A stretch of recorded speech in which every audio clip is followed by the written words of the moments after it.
அனைவருக்கும் வணக்கம். டான் டிவியின் கொஃபியூத் பிரமுகர் சீசன் 2ல இணைந்திருக்கோம்.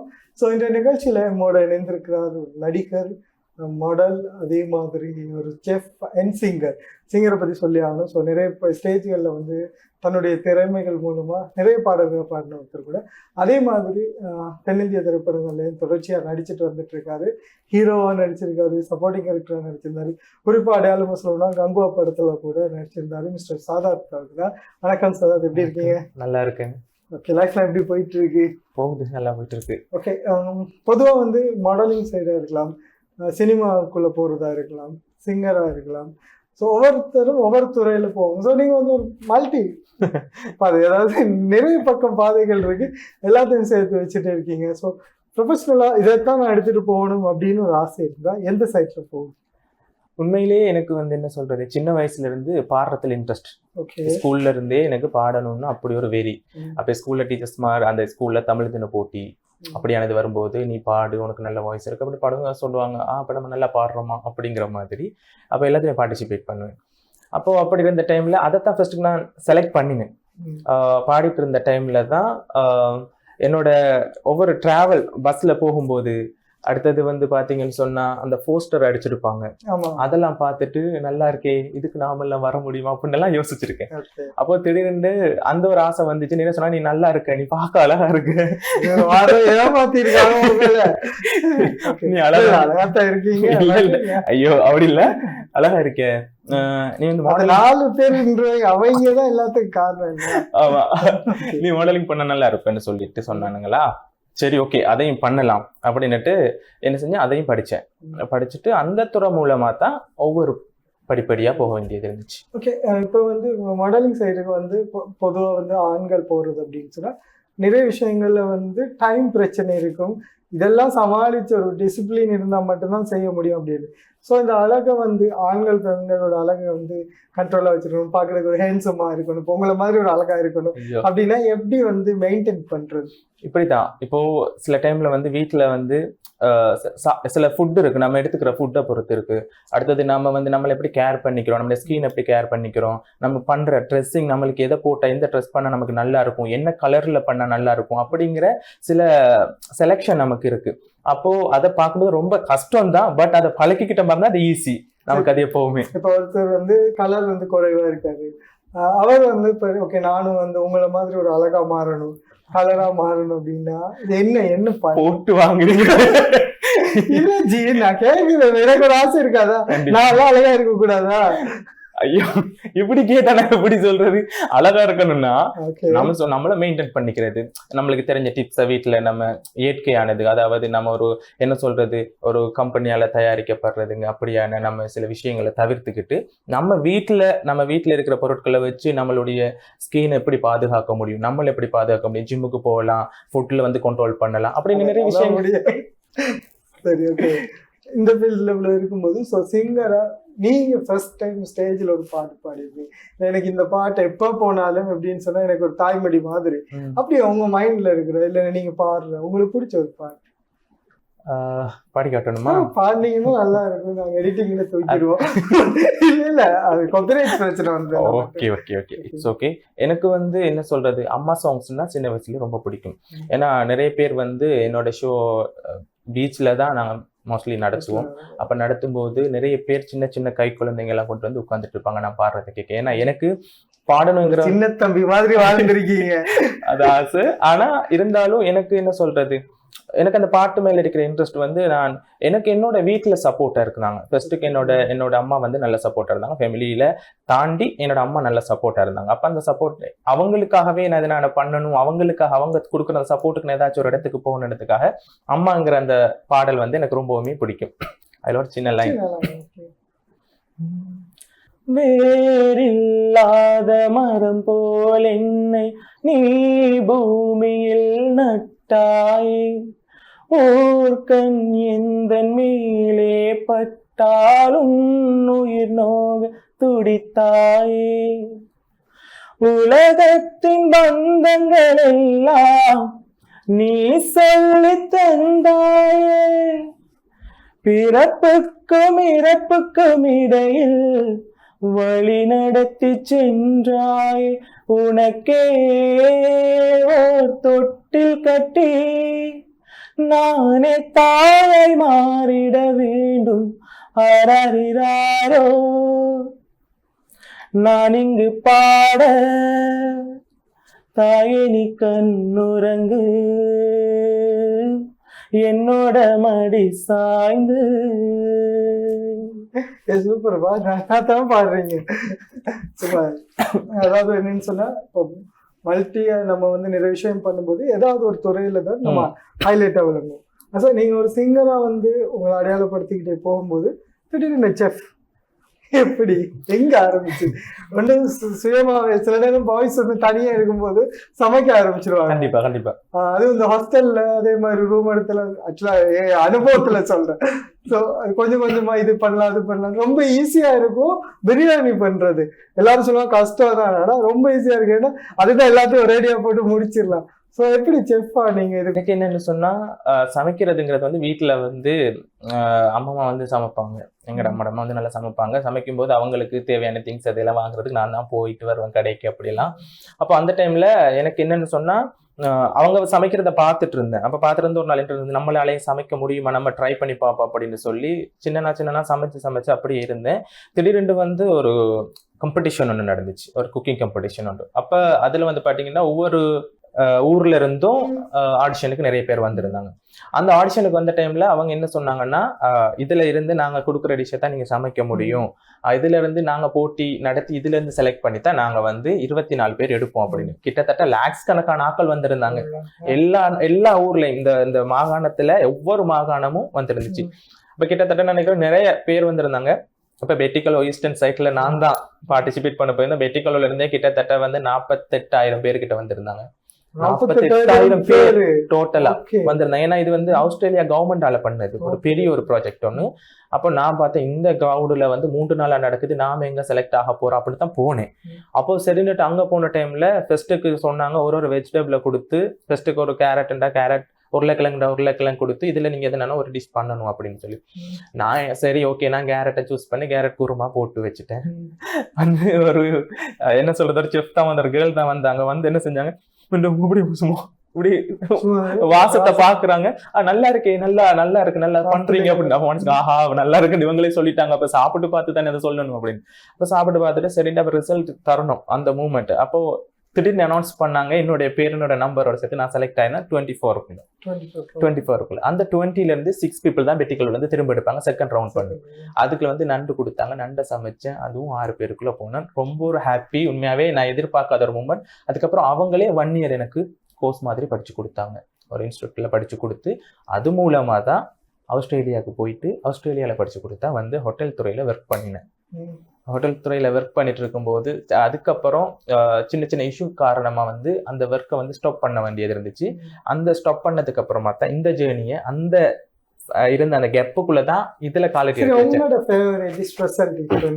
என்னதான் ஒரு செஃப்பா இருந்தாலும் நமக்குன்னு சில இது வந்து எனக்கு நான் பண்றதும் பிடிக்கும், இதுவும் எனக்கு பிடிக்கும். அப்படி நீங்க ஸ்பெஷல் எனக்கு எப்பவுமே வந்து பீஃப் தான். உண்மையிலே பீஃப்ல வந்து எத்தனை வெரைட்டி செய்ய சொன்னாலும் என்னால முடியும். அதை தாண்டி எனக்கு வந்து வெஜ்ஜில் வந்து தனியா எதுவுமே மிக்சிங் இல்லாம சமைக்கணும் அப்படிங்கிற ஒரு ஆசை. இப்ப பொதுவா ஒரு வாழைக்காய் எடுத்துக்கோங்களே, அந்த வாழைக்காயை வச்சு இதுல தனியா எந்த ஒரு இதுவுமே சேர்க்கக்கூடாது, தனியா சமைக்கணும். இதுல ஒரு கறி சமைக்கணும்னா அது எப்படி புதுசா செய்யலாம், எதை வச்சு சமைக்க முடியும். அப்ப இதை ஈஸியா முடிக்கணும், டைமுக்குள்ள முடிக்கணும், கரெக்டான முறையில முடிக்கணும், சரியான டேஸ்ட்ல முடிக்கணும். அப்ப அந்த ஒரு இதுல எனக்கு அப்படி பண்றது ரொம்ப பிடிக்கும். அது நல்லா ஈஸியா பண்ணுவேன், அது அழகா ஹாப்பியா பண்ணுவேன். அதுதான் எனக்கு ரொம்ப பிடிச்ச டிஷ் உண்மையிலேயே. ஓகே, அதே மாதிரி இந்த நெருப்பில்லாத சமையல் அப்படின்ற ஒரு விஷயமும் நீங்க வந்து பண்றீங்க, ஸோ பண்ணிட்டு இருக்கீங்க. ஸோ அந்த ஐடியா வந்து இப்போ எங்களுக்கெல்லாம் வந்து உண்மையா சொல்லணும்னா அன்னபூர்ணி படம் வந்த பிறகுதான் இப்படி வேறு சமைக்கலாமான்னு தெரியும். ஸோ அந்த ஐடியாவை வந்து இப்போ எடுத்துட்டு வந்து இப்போ இப்படிதான். இப்போ வந்து இப்போ ஒரு ஃபிஷ் வந்து நம்ம சமைக்க போறோம்னு சொன்னா அந்த ஃபிஷ் வந்து இப்போ சில அதாவது ஒரு டிஃப்ரெண்ட் முறையில சமைக்கலாம். சிலது வந்து குக் பண்ணால் மட்டும்தான், நெருப்பு இருந்தால் மட்டும் தான் சமைக்க முடியும். ஆனா உண்மையில வந்து ஒரு லெமனாலையும் ஒரு சால்ட்டாலையும் பெப்பராலையும் முடியும் ஒரு ஃபிஷ்ஷை வந்து ஈஸியான முறையில குக் பண்றதுக்கு. அப்போ அதாவது வந்து இப்ப என்ன சொல்றது, இப்போ ஒரு ஃபிஷ் எடுத்துக்கோங்க, அதாவது ஒரு நல்ல ஒரு சத துண்டு மட்டும் எடுத்து அந்த அந்த பீஸ் தூணா ஃபிஷ் அந்த மாதிரி எடுத்து நீங்க ஒரு சால்ட், லெமன் ஜூஸ், அடுத்தது பெப்பர் போட்டு நீங்க கிட்டத்தட்ட வந்து ஒரு 15 நிமிஷம் நீங்க ஃப்ரீசர்ல வச்சுட்டு ஆஃப்டர் 15 நிமிஷத்துக்கு அப்புறம் நீங்க எடுத்து நீங்க சாப்பிட்டு பாருங்க. செமன் மாதிரி நல்ல டேஸ்டியா அழகா இருக்கும். செமையா இருக்கும். நம்ம வந்து ஒரு ஆர்டிஸ்டா உங்களை கூப்பிட்டு சமையல் பேசிட்டு இருக்கோம். Okay fine. அதை தாண்டி இப்ப சினிமா இண்டஸ்ட்ரிக்குள்ள நீங்க போயிருக்கீங்க. ஸோ இதுக்கெல்லாம் இடையில பேசுவோம். பட் இப்ப அடுத்த கட்டத்தை ஞாபகப்படுத்த சினி இண்டஸ்ட்ரிக்குள்ள ஒரு மாடலா இருந்துட்டு சிங்கர் பொதுவாக வந்து நான் சொன்ன மாதிரி அடையாளப்படுத்துறது, குறிப்பாக தென்னிந்தியாவில் இல்லை இந்திய அடையாளங்கள் கொண்டு வரணும்னா ஏதாவது ஒரு துறையை நம்ம இறுக்கமாக பிடிச்சிக்குவோம். பட் அப்படியே இருந்துட்டு திடீர்னு கங்குவா படத்துல ஒரு கேரக்டரா ஒரு ஒரு இதாக நடிக்கணும் அப்படின்னு உள்ள போறீங்க. ஸோ எப்படி வந்து இது நடந்தது? இல்லை, இப்போ நான் வந்து இந்தியாவில் போனது வந்து ஒரு சிங்கிங் காம்படிஷன் வந்து ஆடிஷனுக்கு தான் போயிருந்தேன். அப்போது அங்கே ஆடிஷன் போன டைமில் எனக்கு என்ன செஞ்சதுன்னா, ஆடிஷன் அட்டன் பண்ணிட்டு இருந்த டைமில் நான் ரிஜெக்ட் ஆகிட்டேன் ஒரு இடத்துல. அப்போ ரிஜெக்ட் ஆனதுக்கு அப்புறம் என்ன செய்யறது, நம்ம ஊருக்கு போனா நம்மளுக்கு நிறைய விமர்சனங்கள். நான் வந்ததே ஒரு பெரிய ஒரு சவாலை தாண்டி, இப்படி ஒரு பேக்ரவுண்டான ஃபேமிலி, கஷ்டப்பட்ட ஒரு ஃபேமிலியா இருந்தும் இந்த இடத்துக்கு போகணும்டா ரொம்பவுமே ரிஸ்க். கண்டிப்பா வந்து அதுக்கு நிறைய செலவுகள், அப்படி நிறைய பிரச்சனைகள் இருந்துச்சு இருந்தும். பட் அதை தாண்டி என்னால போகணும் அப்படின்ட்டு நிறைய கஷ்டப்பட்டு ஸ்ட்ரகிளுக்கு மத்தியில தான் போயிருந்தேன். அப்போ அது போகும்போது நிறைய பேர் பேசியிருந்தாங்க, இவன் நான் இப்படி போனேன், இதுக்கெல்லாம் என்ன நடக்க போகுது, போய் ஏன் இப்படி எல்லாம் பண்ணணும் அப்படின்னு நிறைய பேசினாங்க. பட் எனக்கு அது அந்த டைம்ல எனக்கு தோணுச்சு ரிஜெக்ட் ஆன உடனே. இப்போ நான் திரும்ப வந்தா இதே மாதிரி தான் பேசுவாங்களோ, இதே மாதிரி தான் இப்படித்தான் இருக்குமோன்னு பயந்துட்டு இருந்த டைம்ல தான் எனக்கு ஒரு ஃப்ரெண்டு மூலமா கிடைச்ச ஒரு ஆப்பர்ச்சுனிட்டி தான் எனக்கு ஃபர்ஸ்ட்டுக்கு ஒரு சீரியல் வாய்ப்பு. அப்போ அந்த சீரியல் பண்ணினேன். என்ன கொண்டு போனாங்க, பார்த்தாங்க, கேமராக்கு முன்னாடி வச்சாங்க, ஏதோலாம் பண்ணாங்க, மேக்கப் பண்ணாங்க, காஸ்டியூம் கொடுத்தாங்க, கொண்டு பார்த்துட்டு ஓகே இவருக்கு இது இந்த கேரக்டர் சூட் ஆகுது பண்ணட்டும் அப்படின்னு சொன்னாங்க. அப்போ சரி அப்படின்னு சொல்லிட்டு அந்த சீரியல் பண்ணேன். அந்த சீரியல் இப்போ முடிஞ்சிருச்சு. பேர் சொல்லலாமோ தெரியாத நான் முடிஞ்சிருச்சு. நீங்க பேர் சொல்றது உங்களை பொறுத்தது, உங்களோட ப்ரொடியூசர் ஒத்துக்குவார பேர் சொல்றது? இட்ஸ் ஓகே, அது பரவாயில்ல. சுந்தரி சீரியல் தான் ஸ்டார்ட்ல பண்ணது. ஆமா பண்ணதுக்கு அப்புறம் அந்த சீரியல்ல நடிச்சிட்டு இருக்கும்போது எனக்கு வந்து என்னன்னா, மாடல் துறையில ஆல்ரெடி பண்ணியிருக்கேன். ஸ்ரீலங்கால தான் படிச்சுட்டு அந்த மாடல் துறையில இருந்து எனக்கு ஒரு ஆப்பர்ச்சுனிட்டி கிடைச்சது, மிஸ்டர் இந்தியா என்று சொல்லி ஒரு மாடல், அங்க பார்ட்டிசிபேட் பண்ணணும் அப்படின்னு. அப்ப மிஸ்டர் இந்தியான்னு சொன்னா பொதுவா வந்து இந்தியாவில் இருக்கிற அவங்களுக்கு மட்டும்தான் அதை அட்டென்ட் பண்ண முடியும். எனக்கு உண்மையாவே வந்து என்னோட பூர்வீகத்துல வந்து சம்மந்தப்படாம என்னோட ஃபேமிலியில உள்ளவங்களுடைய ஒரு சப்போர்ட்னாலதான் அங்க இருந்து எனக்கு அதுல பார்ட்டிசிபேட் பண்ண, ரொம்ப ரிஸ்க்கு மத்தியில என்ன பார்ட்டிசிபேட் பண்ண வச்சாங்க. அதுல நான் செலக்ட் ஆகி, நான் எதிர்பார்க்கல சென்னைக்கு நான் 4வது இடம் வருவேன்னு சத்தியமா எதிர்பார்க்கல. பார்ட்டிசிபேட் பண்ண 4வது பிளேஸ். ஆமா, எல்லா நாட்டிலையும் வந்ததுல சென்னை 4வது இடம். அதுல நான் மட்டும் அந்த 4வது இடத்தை எடுத்து கொடுத்தேன். அதுக்கப்புறமா கிடைச்ச ஒரு ஆப்பர்ச்சுனிட்டி தான் எனக்கு இந்த கங்குவா மூவி. ஆடிஷனுக்கு போயினா ஆடிஷன் மூலமா செலக்ட் பண்ணி அதுக்கப்புறம் 1.5 மாசம் நான் அந்த கங்குவா மூவிக்கு டிராவல் பண்ணியிருக்கேன். உண்மையில ரொம்ப ஹாப்பியா இருந்துச்சு. அவங்களுடைய ஷூட்டிங், அந்த டைமிங், அந்த ஃபுட்டு, அதெல்லாம் மறக்க முடியாத ஒரு மூமெண்ட். உண்மையாவே அது அந்த மூலமா தான் ஒவ்வொரு கான்டாக்ட் கிடைச்சு ஒவ்வொருத்துக்குள்ள எனக்கு போக முடியும். அதுக்கப்புறம் நிறைய பண்ணிட்டேன். முத்தழகு பண்ணியிருக்கேன், செல்லம்மா பண்ணியிருக்கேன், சக்திவேல் பண்ணியிருக்கேன், அப்படின்னு பண்ணிட்டு இருக்கேன். இப்போ என்னோட இன்னொரு மூவி ஒன்று வார்த்தைக்கு இருக்கு, ஸ்மைல்னு சொல்லி இன்னும் வரல, அதுவும் பண்ணியிருக்கேன். ஓகே, அப்போ இவ்வளோ வந்து நம்ம வந்து பண்ணணுன்றதுக்கு நமக்கு வந்து ஒரு வெறி இருக்கும். உங்களை எப்பயுமே அந்த உத்வேகப்படுத்துறது இல்லை உங்களை மோட்டிவேட் பண்ணிட்டு இருக்கிறது என்ன விஷயம்? எனக்கு உண்மையாவே நான் இப்போ ஒரு டைம்ல வந்து சோர்வடைஞ்சிட்டு இருந்த நான் இருந்தா என்ன மோட்டிவேட் பண்றது வந்து என்னோட பேக்ரவுண்ட்னா, நான் ஆல்ரெடி எப்படி இருந்தேன், எதுக்காக நான் கஷ்டப்பட்டு இவ்வளவு தூரம் வந்தேன், அந்த ஒரு விஷயம் மட்டும்தான் எனக்கு என் மெயின் செட்ல சொல்லிக்கிட்டு இருக்கும். நீ திரும்ப விழுந்தாலும் நீ எழணும், நீ அதை விழுந்ததோடய அப்படியே விழுந்து கிடக்க கூடாது அப்படின்னு. அது மட்டும் இல்லை, அதை தாண்டி ஒரு பழமொழி சொல்லுவாங்க, நிறைய மரம் ஒரு காய்ச்சிருக்கிற மரத்துக்கு தான் நிறைய கல்லடி விழும்பாங்க. அப்போ காய்க்காம நம்ம இருந்த மரம் தான் எவனும் வரவும் மாட்டான், எவனும் எரியவும் மாட்டான். நம்ம காய்ச்சா மட்டும்தான் நமக்கு கல்லடி விழும். அப்ப அதனால நிறைய பேர் நம்மளை எதிர்க்கிறாங்கன்னு சொன்னா நம்ம வந்து நல்லா வளர்றதுனாலதான் இப்ப இன்னமும் நம்ம சாதிச்சுதான் காட்டணும் அப்படிங்கிறது தான் எனக்கு என்னோட மைண்ட் செட்ல வந்துட்டு இருக்கிறது எப்பவுமே. சூப்பர். அதே போல இப்போ வந்து இப்போ 4-5 இண்டஸ்ட்ரியில் நம்ம பயணம் போது நம்ம ஆரம்பத்துல பேசுன மாதிரி ஜோக்கா இருந்தாலும் கஷ்டம் அப்படின்றது நீங்க வந்து ஓகே இந்த துறையில நம்ம வேணாம், இல்லைன்னா என்னடா என்ன போட்டு இப்படி படுத்துறாங்களே அப்படின்னு ஏதாச்சும் நினைச்சிருக்கீங்களா? கண்டிப்பா. ஏன்னா இப்ப ஆக்டிங்கிறது வந்து உண்மையா வந்து எல்லாருக்குமே குயிக்கா வராது. நம்மளுக்கு ஏதோ ஒரு ரோல் கொடுத்து இதை நடி அப்படின்னு சொன்னா கண்டிப்பா வராது. ஏன்னா நம்ம அதுக்கு பழக்கப்பட்டிருக்க மாட்டோம். இப்ப நமக்கு வந்து போன உடனே லைட்டிங், கேமரா அப்படின்னு நிறைய இருக்கும், மேக்கப் இருக்கும், அப்படி நிறைய இருக்கும்போது நமக்கு அது அனுபவம் இல்லை. ஒன்று நம்ம பாடிட்டு இருந்த நம்ம பாடினது மட்டும்தான் நமக்கு தெரியும். திடீரென்று கொண்டு வச்சு அதை பண்ணுறாங்க, இதை பண்றாங்க, அப்படி பண்றாங்க, இப்படி பண்றாங்கன்னு சொல்லும்போது நமக்கு கொஞ்சம் புதுசா இருக்கும். அப்ப அதனால ஓகே, இப்ப நம்ம ஒரு டேக் போவாங்க, அந்த ஷூட் பண்ணிட்டு இருப்பாங்க, திடீர்னு அது அந்த டேக் நல்லா விளையாடி அது 15 தடவை அந்த டேக் எடுப்பாங்க. அப்பவே நினைப்போம், ஐயோ சாமி, ஒரு டேக்குக்கே 10 நாள் போகுதுன்னு 10 தடவை எடுக்கிறாங்கன்னு சொன்னா ஒரு ஃபுல்லான ஒரு படத்துல கமிட்டானா நம்மளோட நிலம் என்னன்னு அப்படி யோசிச்சிருக்கேன். ஆனா பட் இருந்தாலும் உண்மையாவே நம்ம அந்த போடுற எஃபெக்ட்டுக்கு தான் நமக்கு ஒவ்வொரு ஃபீட்பேக் கிடைக்கும். அதே மாதிரி நல்ல ஒரு ரீச்சும் இருக்கும். ஓகே. ஆனா இப்ப நீங்க வந்து நடிப்பு துறையில போயிட்டு இருக்கீங்க, ஓகே, நடிகராக. இப்போ ஒரு சிங்கரா வந்து முயற்சி செய்யல. ஏன்னா இங்க இப்ப நம்ம பேசின மாதிரி ரியாலிட்டி ஷோல பார்ட்டிசிபேட் பண்ணலாம், அந்த மாதிரி எதுவும் ஐடியாக்கள் வர இல்லையா? நான் நிறைய பண்ணிருக்கேன். இல்ல இப்ப இந்தியால போயிட்டு அங்க இந்தியால தான் நான் ஸ்டார்ட்ல சொன்ன மாதிரி இந்தியால ரியாலிட்டி ஷோக்கு தான் போயிருந்தேன். இந்தியால ரியாலிட்டி ஷோக்கு போன டைம்ல தான் அதுல தான் ரிஜெக்ட் ஆனேன். 5 times வந்து ட்ரை பண்ணிருக்கேன். ரிஜெக்ட் ஆகுறது ரீசன் இருக்கும். டேலண்ட் இருந்தும் ரிஜெக்ட் ஆகுறது அப்படின்னா இது இப்படித்தான். இப்போ நான் ஸ்ரீலங்கால இருந்து பாடுறதுக்கு போறேன்னா, இப்ப ஸ்ரீலங்கால என்ன மாதிரி இப்ப நிறைய பேர் அங்க ஆடிஷனுக்கு அங்கே டைரக்டா வந்திருப்பாங்க. இப்போ அவங்களுக்கு தேவை வந்து ஒரு நாட்டுல இருந்து நல்லா பாடுறாக்கள்ல வந்து ஒரு 2-3 பேர் தான் எடுப்பாங்க. இப்போ அங்கேயே வந்து நிறைய சிங்கர்ஸ் இருக்காங்க, நிறைய பேர் பாடுறாக்கள் இருக்காங்க. சின்ன சின்ன சின்ன சின்ன வித்தியாசம், சின்ன சின்ன சின்ன சின்ன இதுகள் நமக்கு தேவை. அப்படின்றதுனால நம்ம அந்த டைம்ல நம்ம நல்லா பாடுற நம்மளும் சில டைம்ல வந்து நம்ம 4-5 ஆடிஷனை கடந்து செலக்ட் ஆகி போயிருப்போம். லாஸ்ட் ஒரு ஆடிஷன் ஒன்று வைப்பாங்க.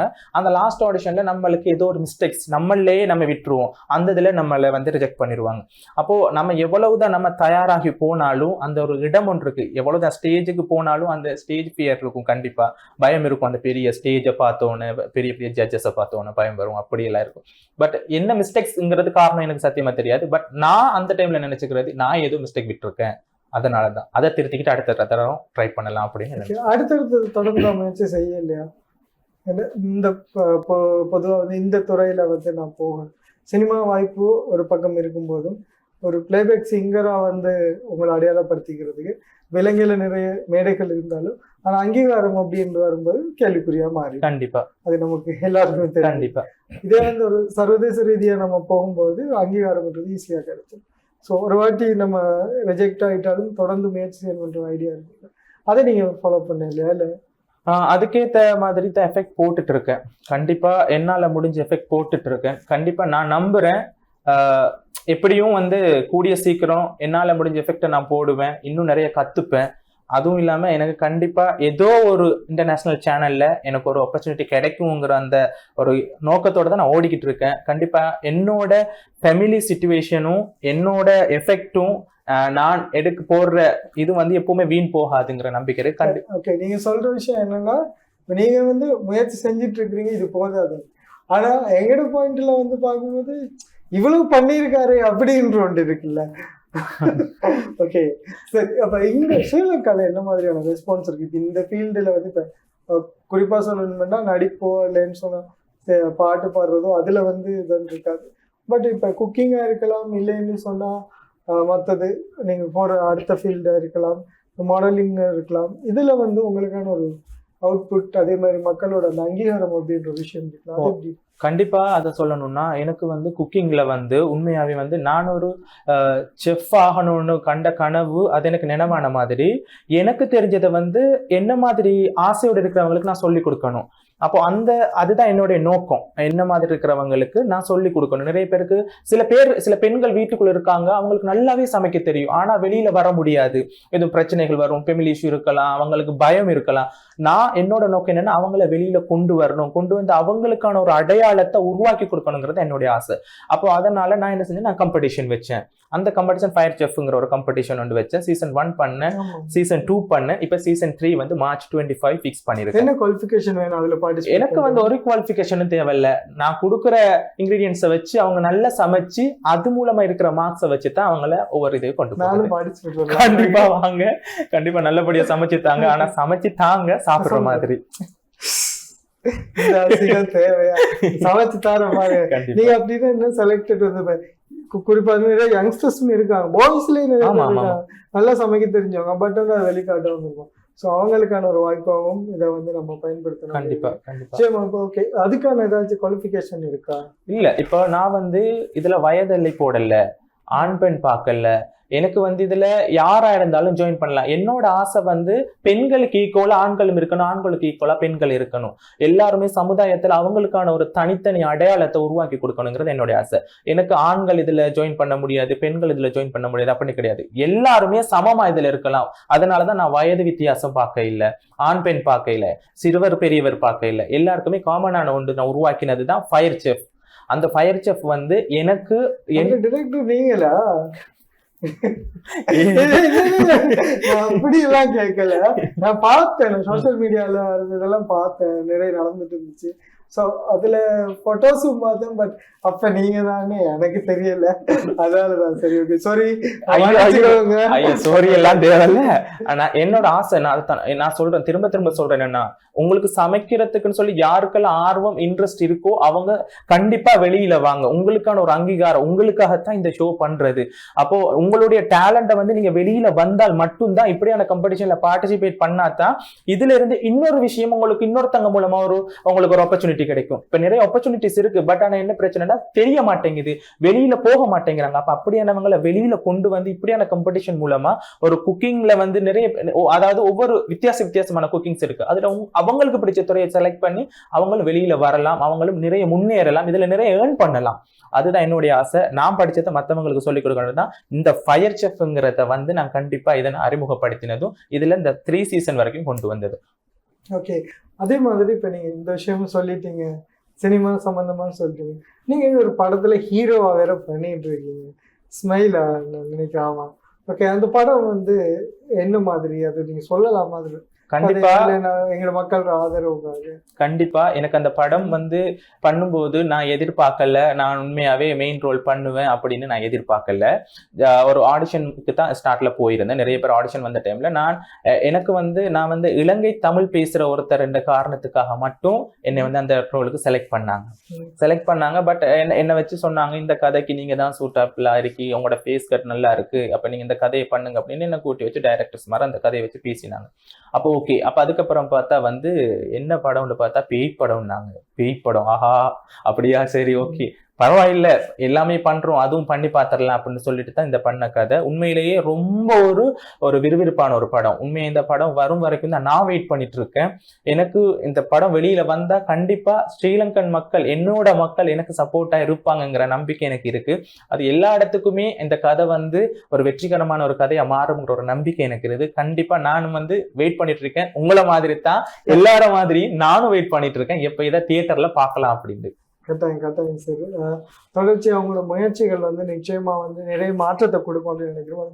குறிப்பா இன்றைக்கு இருக்கிற யங்ஸ்டரா இருக்கலாம், இல்லைன்னு சொன்னா தனக்குள்ள இருக்கிற திறமையை வெளியில கொண்டு முடியாம நிறைய பேர் இருக்காங்க. ஸோ அவங்களுக்கும் இது ஒரு நல்ல ஒரு பெனிஃபிட்ஸை கொடுக்கும் அப்படின்னு நினைக்கிறோம்.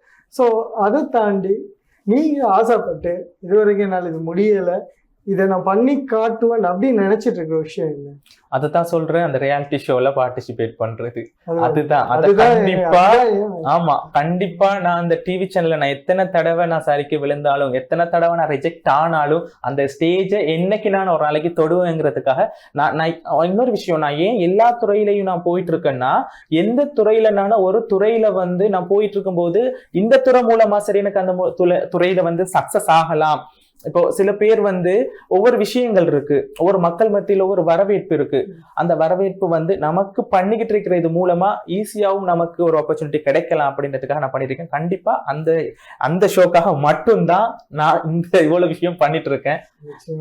நிச்சயமா வந்து உங்களோட இந்த முயற்சி வந்து தொடரணும், வெற்றி பெறணும் அப்படின்னு சொல்லிடுது நாங்க வாழ்த்து சொல்றோம். அதே நேரத்துல நீங்க இங்க பண்ணிட்டு இருக்கிறது ரியாலிட்டி ஷோவா இருக்கலாம், இல்லைன்னா வாய்ப்பு தேர்றவங்களுக்கு ஒரு களமை அமைத்து கொடுக்கணும் அப்படின்னு நினைக்கிற ஒரு விஷயமும் நிச்சயமா தொடர்ந்து வெற்றி பெறணும், எங்களோட ஆதரவும் உங்களுக்கு நிச்சயமா இருக்கும். ஸோ இறுதியா இந்த மாதிரி ஏதாவது ஒண்ணு ஜெயிக்கணும் அப்படின்னு போராடுற இளைஞர்களுக்கு என்ன சொல்றீங்க? உங்களால முடியாது அப்படின்னு சொல்லி தயவு செஞ்சு யாருமே இருக்கக்கூடாது. ஏன்னு சொன்னா உங்களுடைய முயற்சி தான் என்றைக்குமே உங்களுக்கு வெற்றிப்படி. நீங்க தோல்வி அடைகிறீங்களா, நீங்க ஒரு வாட்டி தோல்வி அடைகிறீங்களா, 2வது வாட்டி தோல்வி அடைகிறீங்களா, நீங்க அதை நீங்க பெருசா நீங்க இருக்கக்கூடாது. அதே வச்சுதான் நீங்க முன்னுக்கு வரணுங்கிற உங்களுக்கு ஒரு ஊண்டுகோல் உங்களுடைய தோல்வி மட்டும். அதே மாதிரி எல்லாரும் வெளியில வாங்க, உங்களுக்கு பிடிச்ச துறையில நீங்க உங்களுக்கு என்ன துறையில உங்களுக்கு ஆர்வம் இருக்கோ அந்த துறையை நீங்க செலக்ட் பண்ணி நீங்க நல்ல எஃபெக்ட் போடுங்க. கண்டிப்பா நீங்க அந்த இடத்துக்கு வருவீங்கிறதுக்கு நான் ஒரு சாட்சி. அது என்ன சொல்றது, நானும் ஒரு ஆதாரம் அதுக்கு. உண்மையாவே நிச்சயமா ரொம்ப நன்றி உங்களோட இந்த நேரத்தை செலவு பண்ணி இங்க இவ்வளவு விஷயங்களை பகிர்ந்து கொண்டமைக்கு. நம்ம தொடர்ந்து இது சம்பந்தமா ஒரு இன்டர்வியூ பண்ணணும்னு முயற்சி செஞ்சு கடைசியில் இன்னைக்கு தான் அது அமைஞ்சிருக்கு கட்டாயம். ஸோ இன்றைய நிகழ்ச்சியில இணைந்து கொண்டமைக்கு சாதாத் பிரதர் ரொம்ப நன்றி. உங்களோட முயற்சி தொடரட்டும், வெற்றி பெற வாழ்த்துக்கள். தேங்க்யூ. இன்றைய ஒளிப்பதிவில் ஈடுபட்டிருந்த சஞ்சய்க்கு நன்றிகளை கூறிக்கொண்டு மற்றும் ஒரு நிகழ்ச்சியில் உங்களை சந்திக்கும் வரை விடைபெறும் நான் ரிஸ்வான். அதே மாதிரி ஒளிப்பதிவுக்கு உதவியா இருந்த திவாகர், சுதர்சினி, சல்மான் ஆகியோருக்கும் நன்றியை கூறிக்கொண்டு